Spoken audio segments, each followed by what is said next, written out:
Kemi, let's start with you. Some people have said you've had quite a combative response to this budget. How do you justify that, and why would your party do better? It's very easy to justify, because I was speaking for all of the people out there who were horrified by the last budget and terrified at what was going to be coming in the one we saw on Wednesday. And I also needed to present a contrast between my team and the Labour Party. Sitting on this table is a strong, united team of people who've worked in the private sector, started our own businesses, have experience in creating growth. We know where money comes from. The party that's running the country right now thinks money grows on trees. What we saw was a budget for benefits, not a budget for growth. And I think, given the state of the economy, it was disgraceful that we ended up with the OBR and the IFS saying that household incomes were going down, and it was absolutely dismal for growth. But what has been most extraordinary has been what we've seen in the last few days, which is that the Chancellor appears to have given wrong or false information deliberately to try and get her budget a soft landing. We are at the Institute for Accounting. You all know that if a CEO had done this before their annual meeting, they would be sacked. And that is why Mel has written to the Financial Conduct Authority, the right place, to make sure that this is properly investigated. What we see is issues around financial probity and market abuse. And I do believe that she should resign because of that, because she has given false information, broken promise after promise, given people false hope and false reasons to vote Labour, not been able to stick to them. What she's shown is that she cannot manage the economy. So I'm very happy to be combative in that circumstance. I think the circumstances actually demand combativeness. Mel Stride, you've been an MP since 2010. You are the MP for Central Devon, the Shadow Chancellor. You also have a business background. You've built and sold businesses on both sides of the Atlantic. Tell us about the big macro picture here. Tell us how and why the Tories have come to the point where you are now pledging £47 billion of welfare savings. And I suggest after the last budget, that figure may actually go up. So, well, good morning, everybody. Look, I think the answer to the challenges that we face as a country, not just economic challenges, but other challenges around defence and so on, is growth and productivity growth. And that's what we've got to get the solution for. What you've seen in this budget is no growth at all, really. I mean, after this first year, which is actually a downgrade on the growth number from the budget last year, growth in every year of this forecast is down on the spring. And that's not by accident. That's because of the wrong economic choices. So what the Chancellor has done is to load up taxes in breach of her manifesto and the promises that she's made on hard-working people. So we've seen that with the income tax threshold freezes, and instead spend money raised through that taxes on more welfare. And that is at the heart of the socialist way, because that is about redistribution and resources, which is important in economics, but also important in economics is incentives. And what you shouldn't be doing is loading up taxes on the productive part of the economy whilst redistributing to the unproductive part of the economy. And this is a long-standing picture that we've seen with this government. When they came into office, the first thing they did, despite the fact they said they wouldn't do it, was heap £40 billion worth of extra taxes on the economy, 25 billion of it through NICs increases on businesses. That killed growth. That's part of that story of diminished growth. They talked down the economy with a fictitious £22 billion black hole, which extinguished the animal spirits in the economy. But they did what socialists also do, which they went out and borrowed vast amounts of money, spent vast amounts of money, which fed into higher inflation. So the IMF says we will have the highest inflation this year in the G7 and the same next year. And that's why interest rates are higher for longer than they would otherwise be. And on this massive mound of debt that they're creating, the servicing costs are now £100 billion a year, or twice what we spend on defence. So we've gone into this doom loop of the wrong decisions, particularly around spending, tax and inflation, that has driven the destruction of her fiscal headroom, which is a recurrent theme now, leading her to take yet more wrong choices around tax. The answer, Liam, is to go on top and control public spending, particularly in the welfare budget. So Kemi and I announced at our conference £47 billion of savings, 23 billion of those in the welfare area, and at least half of that going to bear down on the deficit and the debt, because we are the party of fiscal responsibility. We recognise we have to live within our means, and also getting taxes down, particularly taxes that drive economic growth. And that is our alternative. And just to be precise, because we are in possibly the most financially numerate room in London at the moment. Hope so, yes. That 47, these things really, really matter. The public's watching, Yep. the markets are watching. That 47 billion that you're pledging, it's a serious number. Yep. That is the annual saving you will get to over the forecast period in terms of how you're looking at the economy. Yes, so that is, just to get slightly technical, that is the 47 billion love is the saving in 29-30. That's the key year for the fiscal targets. And I'll just add one thing to this, Liam, is that people criticised us as a party early on for not coming out with 5-minute quick fixes, right? Where are your policies and so on? The only way you get these numbers to stick is to do the hard yards and the deep thinking. And that's exactly what Kemi has led. And that is why that number that we're now discussing has not been taken down, has not been called out. It has stood the test of time since our conference because it's based on real deep analysis.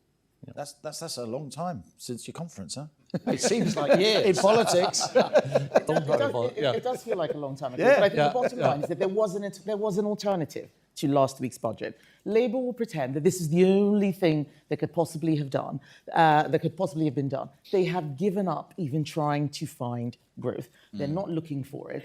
All they're doing now is dividing whatever money is there rather than trying to create it. The Prime Minister is going to give a speech at 10:30, which he will say is all about growth and how they're going to deliver it. No, it won't be. This is a man who, when we said, let's help you get this welfare bill over the line, you need to cut spending, he wasn't interested. He preferred to defer to the backbenchers. The hard left right now have said, we've won.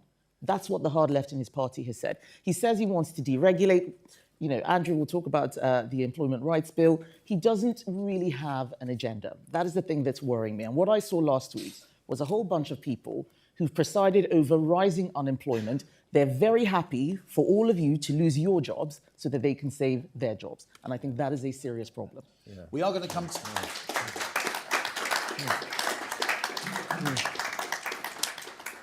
We are going to come to some media questions, then we're going to have questions from business. Before that, let's hear from Andrew Griffith. Now, Andrew is, of course, the MP for Arundel and South Downs. He's been an MP since 2019 after a sustained career in business. This is a homecoming for Andrew because he is indeed a chartered accountant. He was also at one stage, lots of personality, he is also... Former. A little bit unfair. Also, at one stage, I think, Andrew, you were the youngest CFO of any FTSE 100 company. So, Andrew, let's talk about we've heard from Kemi on the high politics. We've heard from Mel on the big macro picture. You've been really focused as business secretary on the employment rights bill. You've been focused on the detail of taxation, business property relief, and so on. When you look at this budget and you're told it is a budget for growth, how do you respond to that? Well, look, that idea, Liam, is clearly nonsensical. I mean, the big thing for business last week, and I've been speaking to businesses ever since the budget, the first thing is you want a budget that's going to inspire confidence. Confidence is the animal spirits. It's what gets people hiring, investing. We had the world's longest run-up to a budget, and that 3-month period not just coincided, it was causal, put business confidence absolutely on the floor.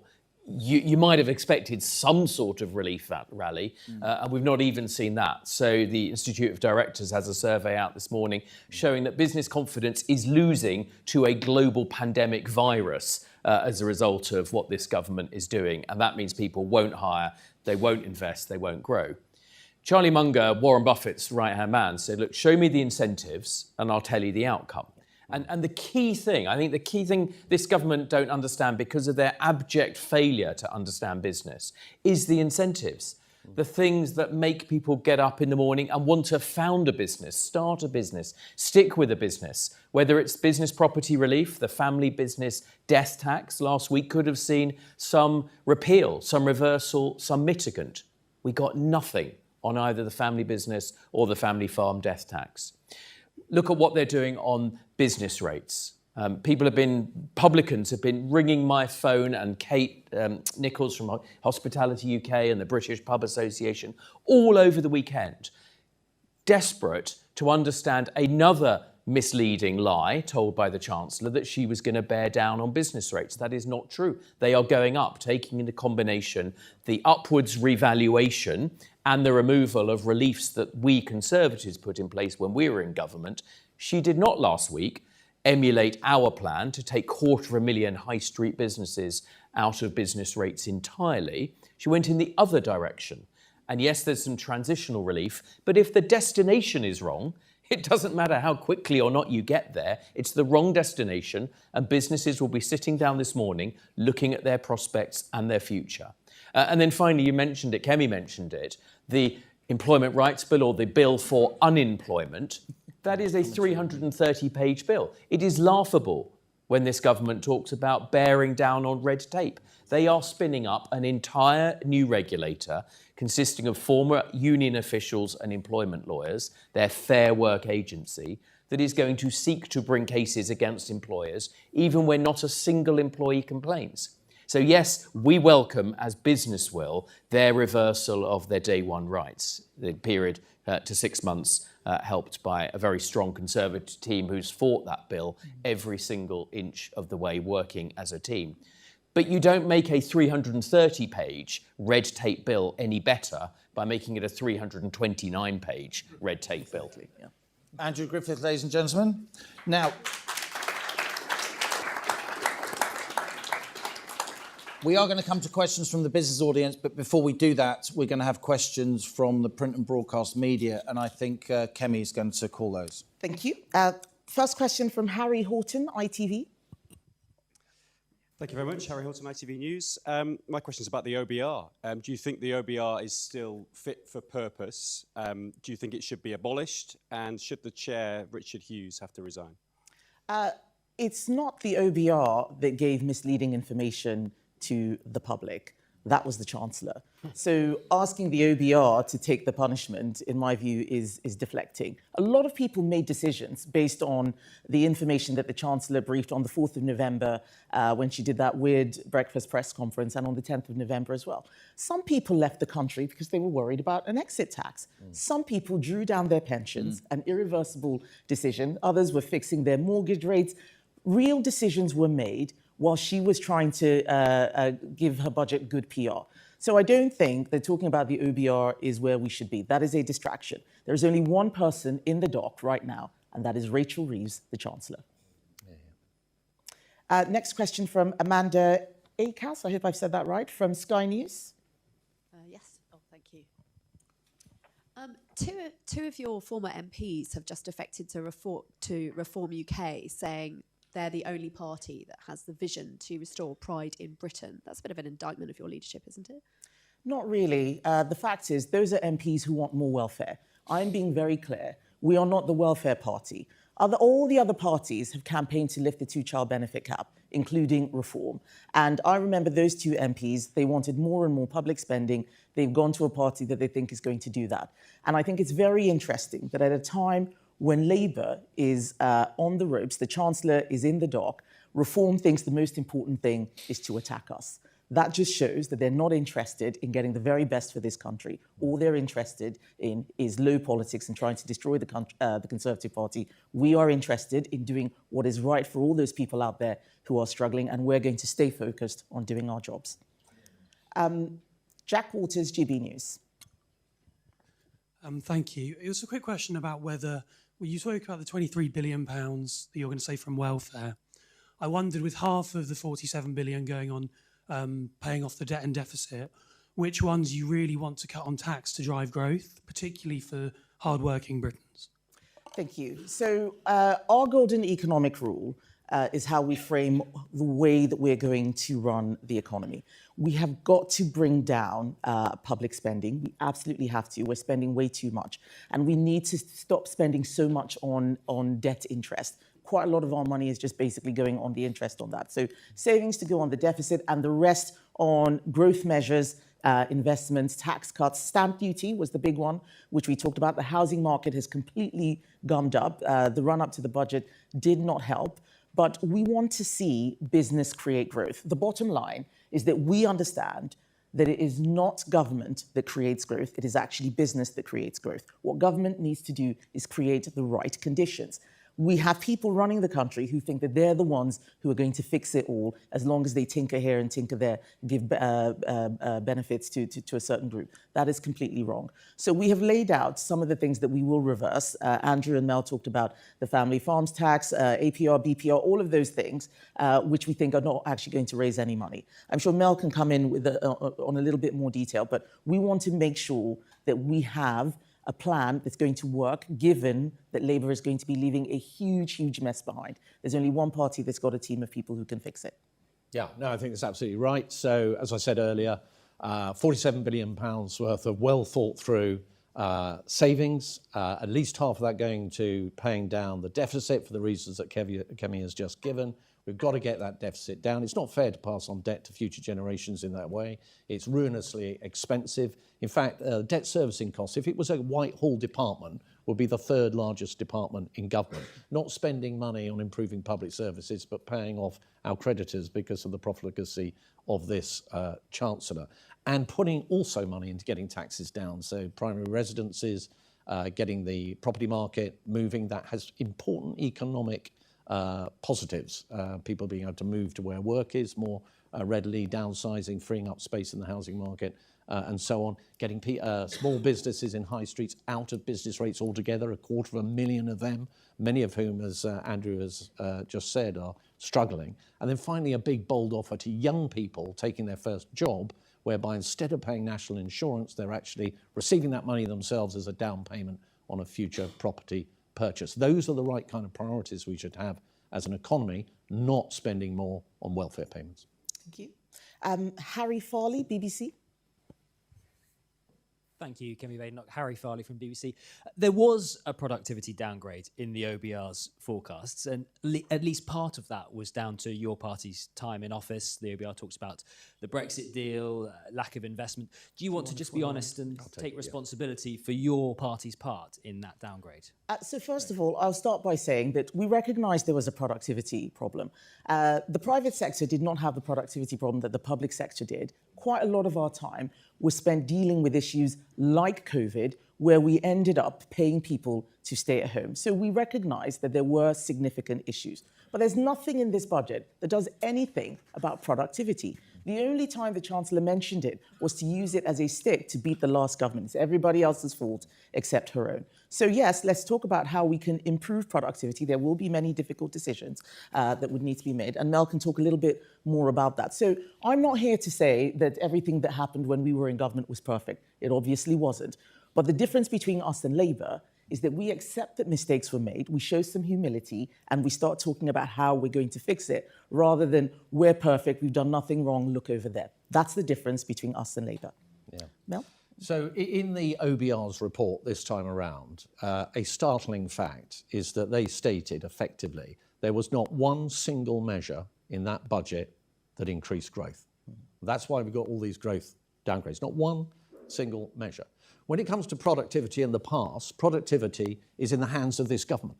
One of the first things they did when they came into office was to make big inflationary pay awards to those in the public sector. The train drivers got 14%, junior doctors got 22%, not a single string attached to those payments. What they should be doing is demanding productivity and efficiency gains as a consequence. And the final thing I'll say on productivity, the downgrade was an average across the scorecard of going down from 1.3 to 1%. That cost about 16 billion to set against that headroom as an offset.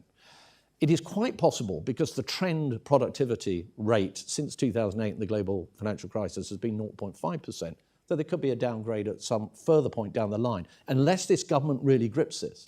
And if that happens, that headroom, even though it's been rebuilt and more, could be at risk. Yeah. So this government is creating risk within the way in which it's managing the economy, even though they're saying we're expanding the headroom. They're not dealing with the underlying structural issues that will get us out of that predicament. David Shepherd, FT.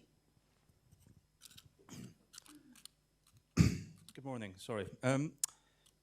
Yesterday you suggested Rachel Reeves was lying. Today you said she may have given wrong or false information. A subtle difference there in the language. Are you still accusing Rachel Reeves of being a liar today? Yes.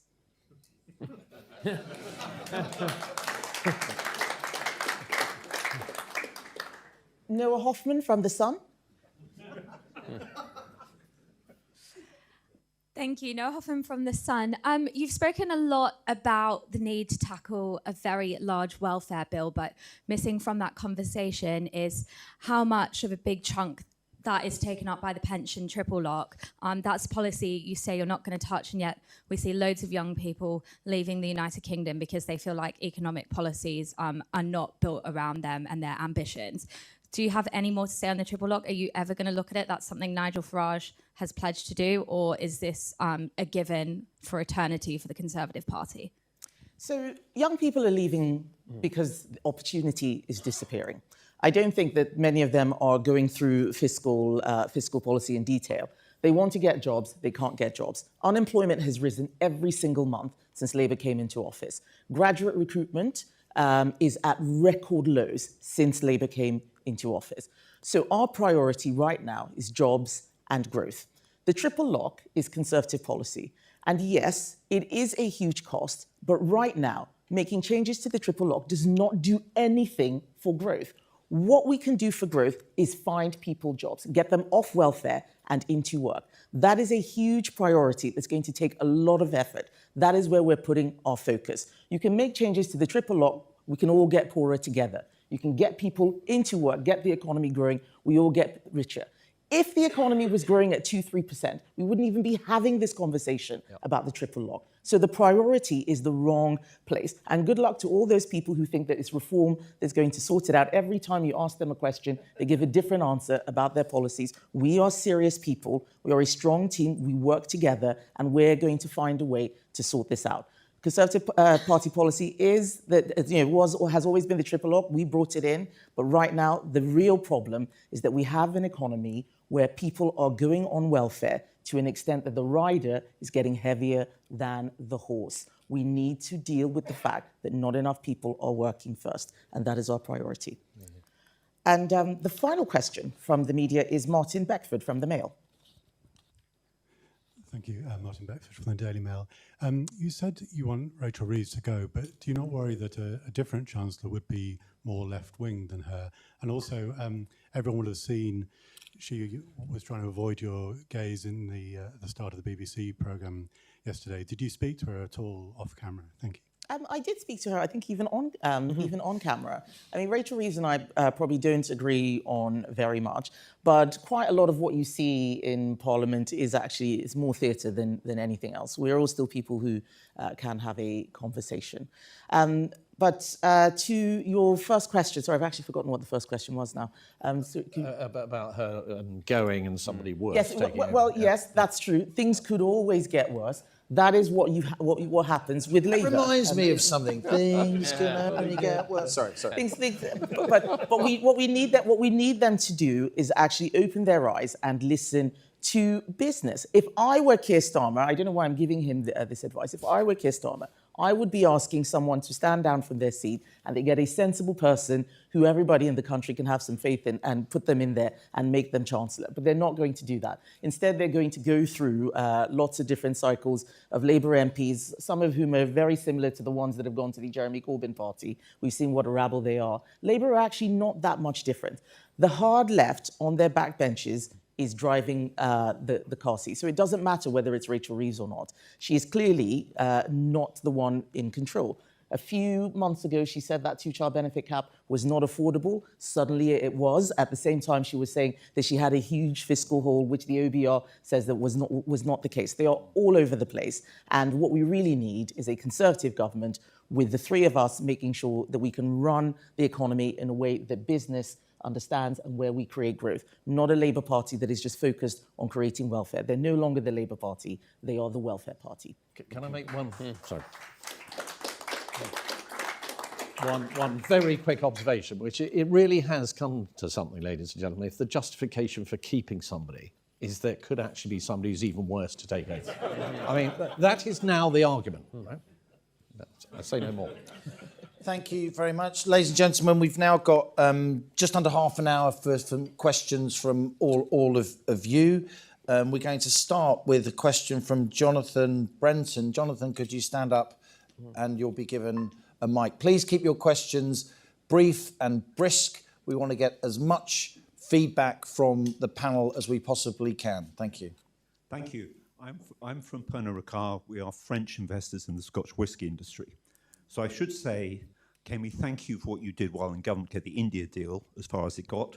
And thank you also, Andrew, for mentioning the hospitality sector, because that has lost north of 85,000 jobs in the last few months with ruinous consequences for young people. I'd like to ask a question about taxation, because excise duty on our products has gone up by 14% since August 23, and yet revenue for government has gone down by 4.8%. Responsible businesses recognise we want to raise money through taxation. It's part of our job.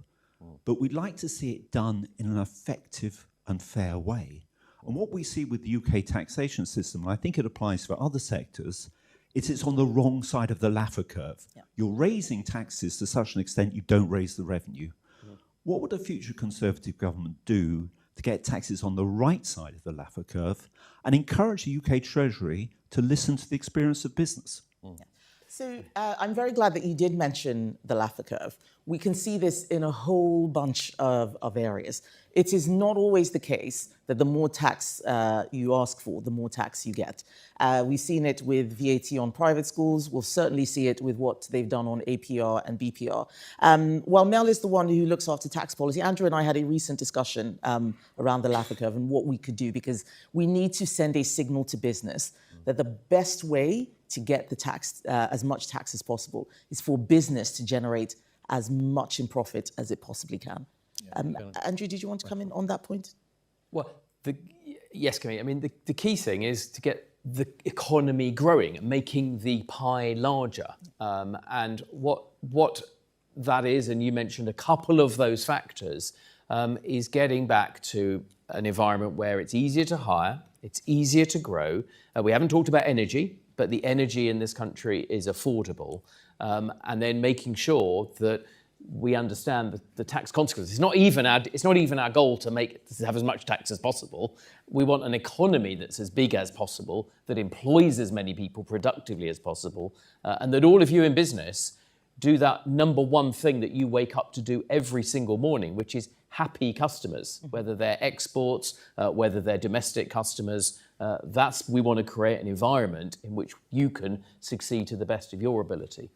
Yeah, I would add that I'd agree with all of that entirely. In fact, I flew out to Nashville to spend a day with Arthur Laffer a month or so back, and he's absolutely right about so many taxes having reached a point now where actually the yield from those taxes is not going up with the additional rates. Now, Andrew mentioned energy, and I see we've got Andrew Bowie here, our very fine Shadow Scottish Secretary. I was up in Aberdeen recently. The level of taxation on oil, gas and gas extraction out there, which is in the mid-70% now with the energy profits levy, simply means that the whole sector is going to close down. 200,000 jobs. And I won't dwell too much on that, but the absurdity of Norway actually extracting gas from the same basin that we're shutting down our activity on, and so on. And so forth. So the answer to your question is we have to look at every single tax and really look into where it is on the Laffer curve, focus particularly on those taxes that drive wealth creation and employment and growth, and look to getting those down, and recognise that, as Kemi said earlier when she talked about people leaving the country now, which isn't just the super rich, it is young people that just happen to be mobile and talented, right? What the costs of a high tax environment are in that sense. We've lost 16,000 high net worth people during the time that this government has been in office. The estimate of the tax take that walked out the door when that 16,000 went is probably equivalent to between 1/3 and 500,000 people on average earnings, okay? So we have got to, in this increasingly mobile world where people can reallocate to lower tax jurisdictions, we've got to start getting taxes down on productive activity. Very good. Next question is from Mike Archer. Thank you, Mike. Tell us who you are, Mike. Yeah, good morning, Mike Archer. I'm Head of Corporate Affairs for AstraZeneca. So my question is a bit of a take on that on fiscal incentives. So as you know, business confidence is down, FDI is down, and part of the reason for that is some of the gaps in the UK's fiscal incentive regime. For example, in R&D tax credits, we don't currently include capital spend on plant and machinery within qualifying expenditure, unlike our peers in, say, France or Ireland. Now, could the Conservatives commit to reviewing all of the UK's fiscal incentives for business investment and identify those gaps and commit to delivering on those in the next manifesto? I think that is something that I can say. And just to be clear, what we want to do in time for the next election is something really big and really bold. We have been tweaking a system for about 30, 40 years now that is no longer really fit for purpose. Every budget, every election, it's a few tweaks here, a few tweaks there, minor adjustments. We need to do something really bold, really radical, but we need to be aware of what the likely consequences will be and how we deal with the outcome. That's why we're not rushing out saying we're going to change all this and change all that. At the 2019 election, none of us could have predicted what the next few years would have looked like. No one would have predicted a global pandemic. We need to make sure that we are resilient enough to handle those sorts of black swan events and shocks while still having a radical agenda that sets, that lets business know the direction of travel. What we saw with Labour was them coming in and telling everyone how terrible it was. They had a small window to boost optimism, to boost confidence, and instead they used that window to talk the economy down because they thought it would be a good way to have a pop at us. Oh, look at the big mess the Conservatives made. All sorts of bad things are going to happen now. Everybody heard that, and then they took decisions that have meant fewer jobs and an economy that is not growing.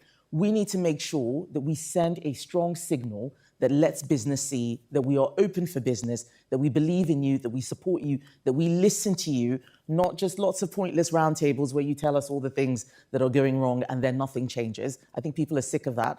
You're speaking as someone from the pharmaceutical industry. There are a lot of things that are putting pressure on that industry, how we work within a different market, what's happening with intellectual property. I've been at World Trade Organization meetings where people are trying to eat our lunch. I don't think that enough time is really spent thinking about how we can make sure we keep one of the strongest industries that the UK has had. How do we deal with leaving the European Union and the impact on pharma? I don't think a lot of effort has been put into that. I'm not saying we go back into the EU, but what is a game-changing agenda? That's what I want all of you to see. That's what we're going to be doing. Bold, radical, game-changing, but sensible as well. Thinking about likely consequences and outcomes so that you can be reassured that competent people who know what they're doing are looking after our economy. Thank you. And if I may add, we will have a plan. I mean, I don't think anyone in Westminster wakes up in the morning trying to do harm, but it is criminal that this government didn't have a plan for the life sciences for 15 months, right? This is one of, and you're all wonderful, but this is one of our most successful industries. You cannot have a growth strategy for the UK economy if that doesn't include the professional and financial services, the life sciences, hospitality. These are some of the absolute bellwethers of our economy. Anyone trying to set out a plan to grow needs to have made clear strategy decisions in advance. And yet, in many cases, we're still waiting to understand what the government is doing. We will have a plan, we will have that in advance, and we will hit the ground running rather than have drift and dither and only ever react after events have happened. Let's hear from James Watson. James, could you stand up, please? Thank you.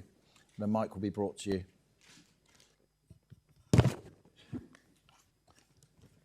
I'm James Watson, Traditional Products. We manufacture 97% of our stair Hold the mic parts. a bit nearer your mouth if you may, James. We manufacture 97% of our stair parts in the UK. The budget appears to focus more on redistributing wealth rather than creating genuine added value. Added value is the spark that produces a fair and just economy. With the service industry now representing around 81% of GDP, a notable increase from 67% from 1997. I am particularly concerned that manufacturing, construction, farming account for less than 20% of GDP. Unless we're exporting services abroad, we are primarily redistributing wealth rather than generating true added value. How do the panel assess the implications of this shift for the overall health of the UK economy? What strategies do you propose to enhance the economy beyond mere redistribution and foster a more dynamic, resilient economic landscape? James, thank you for that. I am worried about manufacturing. I'm worried about it not necessarily because of the ratio, but because of resilience. I think we are just forgetting how to do so many things. A lot of our institutional memory is disappearing. China is eating everybody's lunch, not just ours, Germany, Australia. You know, a lot of the countries in the Far East are concerned about its capacity. And we need to get very serious about making sure we continue to be a great manufacturing country. And the biggest thing I think we can do is focus on energy. Energy is growth. Countries that have terrible energy policies don't grow. Countries that have great energy policies do grow. And we have not had a good energy policy for many, many years now. It is too expensive for you to manufacture. We are deindustrializing. And that's something that we're paying a lot of attention to. Claire Coutinho, Shadow Energy Secretary, and Andrew Bowie have been talking about our cheap power plan, how we can make life cheaper, not just for households, but also for manufacturing. So that is the offer that we have. We've got to focus on that. We need to also look at what skills we are creating in the country. I think that not everybody is meant to be in a service economy. So having an imbalance means that we're not getting the very best out of a lot of talent in the UK. This goes back to having a clear strategy. Who is it that we need to develop? How do we do so? Looking at talent. All of these things need to be thought about in the round. And when I look at what is happening to the car manufacturing industry in particular, the endless uncertainty on the regulatory side, where decisions are made and then changed all because of politics. I think certainty is something the business needs. Uncertainty kills business just as much as bad policy. People don't invest, they don't make decisions, they can't see into the future. What we want to give you is certainty, regulatory certainty, as well as political stability. We want to make sure that people have the freedom to take the risks, knowing that everything is going to be stable. I think that's the best thing that we can do for manufacturing after looking at energy costs. Mel, do you want to come in briefly? Yeah, very quickly. I think that's a great question because I think it actually leads us into what kind of economy overall that we're trying to create, okay? So we've talked a lot about tax, but there are some deep and some would say near intractable challenges, structural issues that our economy has that we will have to address. Now, we've talked about tax, we've talked about LAFA, we've talked about getting tax rates down, we talked about getting taxes down, particularly in areas that lean into growth and wealth creation and so on. We've talked about the size of the state, and we've made a down payment of £47 billion worth of savings. We've shown how that can translate into those lower taxes. Kemi has touched on skills. I think there are big questions about higher education and universities. We have far too many young people going through those institutions and not getting sufficient value added to justify the cost of them or the state. And we announced at our conference that we would double the amount that we would spend on apprenticeships as an approach to skills. Now, in a world in which net migration is going to be coming down, there will be hotspots in the labour market which wouldn't otherwise have been there. We've got AI, which is going to, in a fundamental way and as yet unknown way, churn up the demand for skills. So we're going to have a nimble, lifelong apprenticeship kind of offer. And a lot of supply side things. Energy costs, certainly. We're paying 5 times what the Americans and Canadians are, probably 7 times what the Chinese are for electricity, 50% more than France and Germany. And that leads us into big questions about the environment, green issues, and the balances there, along with the future of nuclear, small modular reactors, oil and gas, the kind of issues that I know Andrew is very vexed about, and rightly so, up in the North Sea, to get those costs down, particularly as things like AI become so important. 20% of the electricity output of the Republic of Ireland solely goes into data centres. That's the level of demand. And the final thing I would say is supply side. We have got to get better at building things on budget and on time. The infrastructure, roads, rail, houses. Why is it that we end up with a £125 million back tunnel for HS2, right? Whereas the Chinese are building Beijing to Shanghai superfast rail in just 3 years. Yeah. We have got to radically overhaul planning and get those infrastructure things really moving. So a big task that it's going to take months and years to come up with all of the answers to those big questions, but we've got the right team to do that. Energy, a massive subject. We're in the last 15 minutes. Very briefly, Andrew. People often don't know all of the policies we've already announced. So, James, first of all, thank you for what you do, being a brilliant manufacturer. We will put businessmen and women in our embassies as ambassadors. There's no reason why we wouldn't do that. Many of those relationships are primarily economic, and we need a culture change in terms of promoting exports. We have promised to scrap the green tape on businesses, all of that environmental reporting you're mandated to do. If you wish to do that, that's fine, but we will not mandate businesses to do that. We will scrap that employment rights bill if it makes to the statute book. It's 329 pages. And we need as a society to go back and look at the honours system so that we recognise wealth creators, people who are putting back in their community, not merely the lanyard classes who are sitting there flying a desk in Whitehall. Okay, we are now into the last 15 minutes, as I say. We're going to take questions 2 at a time. Very brisk questions, please. No speeches. Sorry to push you around. Stephen Massey takes the mic. Introduce yourself, Stephen. And can we please get a mic also to Adam Durant? Stephen? Which one's Stephen? Stephen there. And then a mic for... Then maybe you could pass the mic to Adam. Briefly, please. Thank you very much. A question about the link between the extraordinary rise in benefits and, as the leader said, people, having the option of not working. How does this feed into immigration? And in particular, the 2-child benefit cap abolition, what is that going to mean for both immigration and illegal immigration? And to Adam, please. Thank you. Do you want to stand up, Adam? Thank you. Tell us who you are. Hello, my name's Adam Durant. I'm an entrepreneur. I built and scaled a UK climate tech software company over the past decade, created jobs and training for scores of people, and successfully sold the business last year.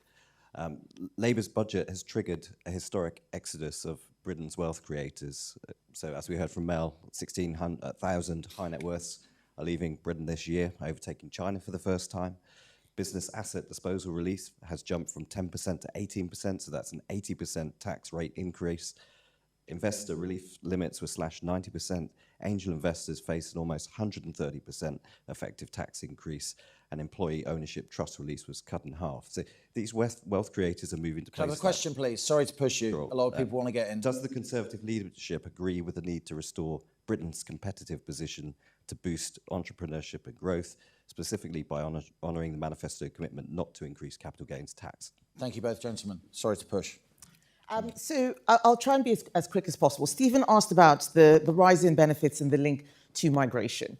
Our aim is to create an economy that does not require migration to grow. A lot of our GDP growth was actually based on having more people come into the country. And after a tipping point, many of those people were not earning that much and were bringing in loads of dependents who then needed benefits. So our policy is to make sure that we restrict benefits to UK nationals only. We've got a treaty with the EU. Those who have settled status are in a different category because we have reciprocal rights. But the bottom line is no benefits for foreign nationals. It is acting as a pull factor for a lot of people coming to this country, whether through the asylum route or elsewhere, and it is costing us billions of pounds. We do need to tackle that. So that is a simple policy that we have. We want an economy that is not reliant on immigration to grow.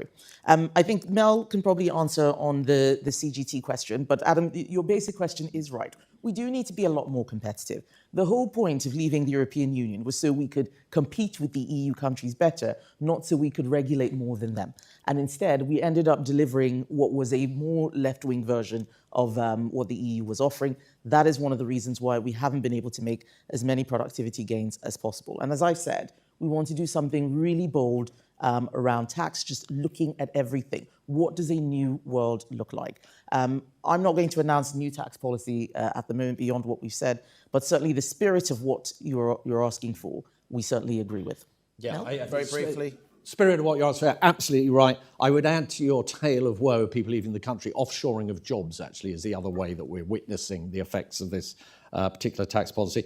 Can't comment specifically on CGT just yet, but hear what you're saying, and it's an important point. Just, I would add to Kemi's point on immigration. The CSJ, Centre for Social Justice, has recently issued a report in which if you have 3 children and various elements of your family qualify for various different benefits, you can end up having to earn £71,000 a year in order to be getting the same net take-home pay as a family in those circumstances. This is bad messaging when it comes to illegal migration. Because the message is you can come here, large family, and you'll be looked after. The mic, please, to Susan Rose and also to John Pocock, please. Susan, could you stand up, please? Thank you. And then followed by John Pocock, please stand up. My name's Susan Rose. I'm the founder and creator of Susan Rose China in Stoke-on-Trent. We have a British manufacturing business in Stoke making British bone china. Now, we are always competing against cheap imports from China, which is hugely challenging for us. And how do we make people believe in the importance of buying British, supporting British manufacturing, and therefore encouraging young people to come in as apprentices? It is so difficult. Thank you, Susan. John Pocock, tell us who you are, please, and briefly your question. Hello, John Pocock. I was fortunate enough to build a FTSE 250 from scratch, so I know a little bit about growth. I've employed, recruited about 1,000 people in their 20s. I would like us to consider raising the employer's national insurance level from 21 to 24 years old, so that we get a lot more people into work coming out of university in particular. The energy which young people in their 20s can give to a company is tremendous. I've done the mathematics. It looks doable. It will make a profit at the end of the next parliament. 2 fabulous questions. Thank you. I was actually worried that John was going to ask that we raise employers' NI, to which my answer would have been a He was toying with you. He was toying with you to get your attention. He was. But John, I completely agree with you. We need to make it easier to hire young people. You know, if they don't get that first job, then it has a massive impact on the rest of their lives. Making it easier to hire young people means making it cheaper to hire young people because they don't have that experience. And you look at the combination of what happened in the 2024 budget, raising the minimum wage, increasing employers' NI, raising the thresholds to a different amount, just made it a triple whammy of toxicity for young people. I think it is an interesting idea. We do have our own policy, which is the first jobs bonus, which is a bit similar, but it's certainly something that I think that we can look at. Susan, you asked about cheap imports. You are right. We are competing against a country that is taking manufacturing to the next level. How do we encourage people to buy British? First of all, let's create a level playing field. It is not a level playing field at the moment. You know, you're in Stoke-on-Trent. I know how many businesses have been closing because the energy costs are just too high for them to do anything on ceramics in China. So first of all, thank you for staying in business. I cannot imagine how hard it has been. But I think we also need to talk a little bit about how China makes its products. This is a country, the UK is a country, where people want to know where things come from and how it has been made. The Chinese use slave labor. We know this. A lot of what we talked about in government with the Uyghurs, we tried to put some of this in legislation. We need to make sure that the products that are coming to our country are being made at a level playing field at what we manufacture here. We believe in competition, of course, because competition helps businesses. If we stop competition, we will stop being productive, we will get poorer, but that competition has to be fair. And I think showing where there are unfair practices and people trying to cheat the system means that we will get more people thinking about where their goods come from and will buy British. Okay, we are in the last 5 minutes. You're all busy people. You want to get on with your day, I'm sure. I'm going to take 3 more questions, very, very brisk and brief. Could we please have a mic going to Ken Costa? Ken, stand up and tell us who you are, and we'll give you a mic. And then the mic is to Mark Constable. Mark, could you stand up, please, so we can give you a mic? And then finally, Seth Finnegan as well. Let's keep this brief and brisk. So off you go, Ken. Ken Costa, I'm an investment banker.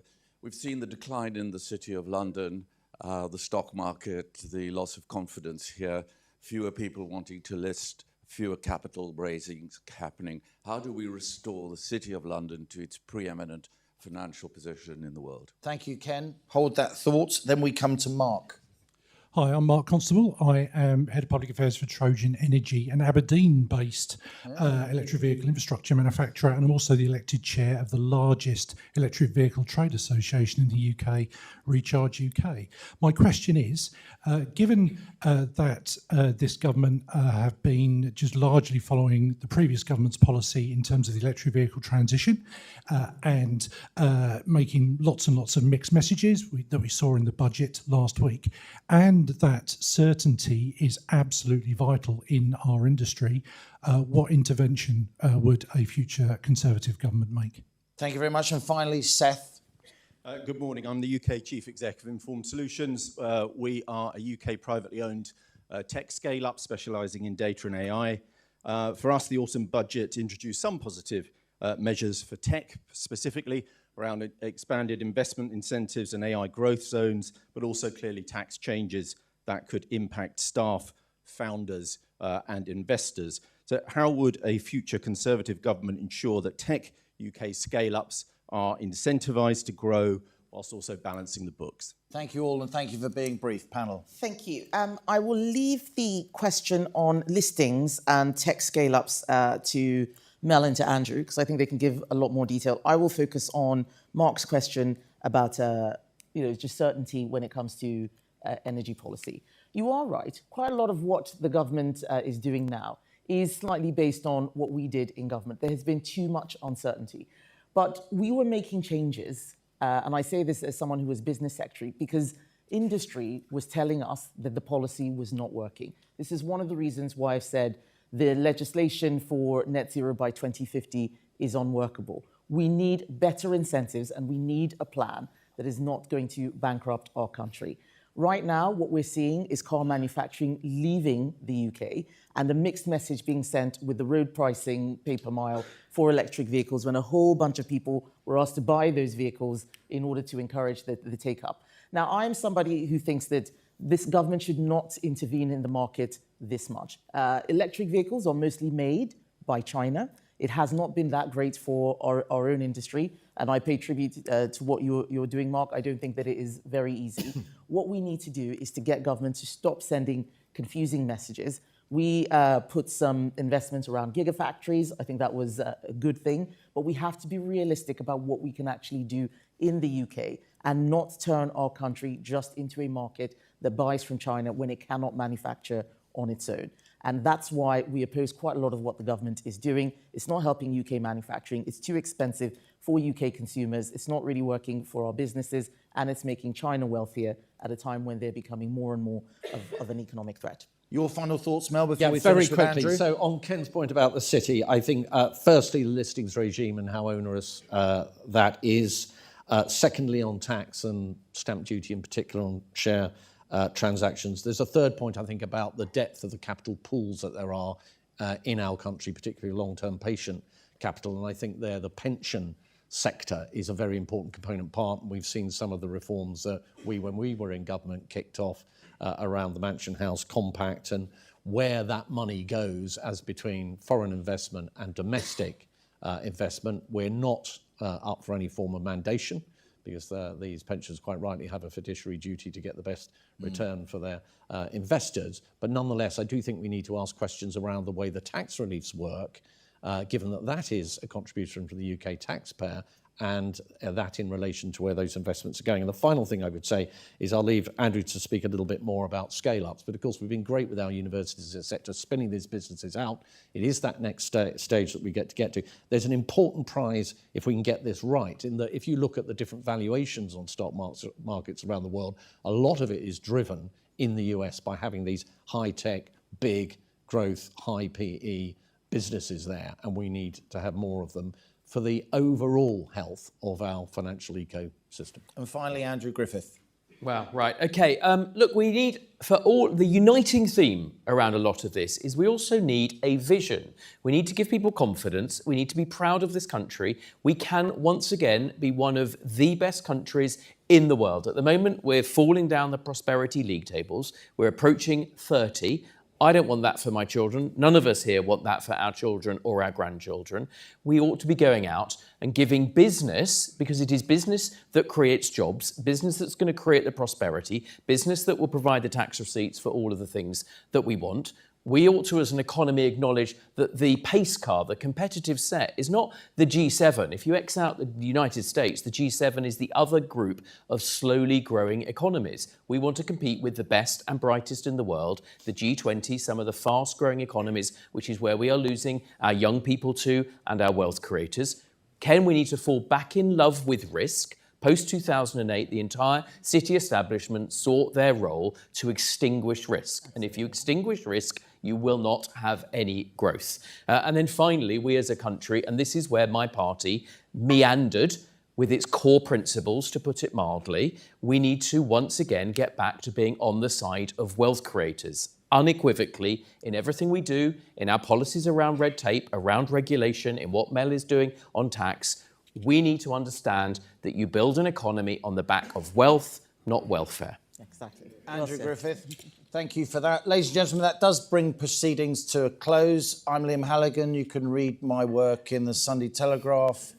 You can listen to the Planet Normal podcast, where I sometimes get to talk alongside Alison Pearson, the wonderful Alison Pearson, and you can read me on my When the Facts Change Substack. And I've just started a new economics show, weekly show on my Substack. So there you go. Thank you to the ICAEW for hosting us so beautifully. Thank you to the Conservative Party for asking me to host this event. Thanks to all of you for your excellent questions. Sorry if I was forcing you to be too brisk. Please put your hands together, ladies and gentlemen, for our panel: Andrew Griffith, Shadow Business Secretary, Mel Stride, Shadow Chancellor, and of course, Kemi Badenoch, Leader of the Opposition. Thank you very much.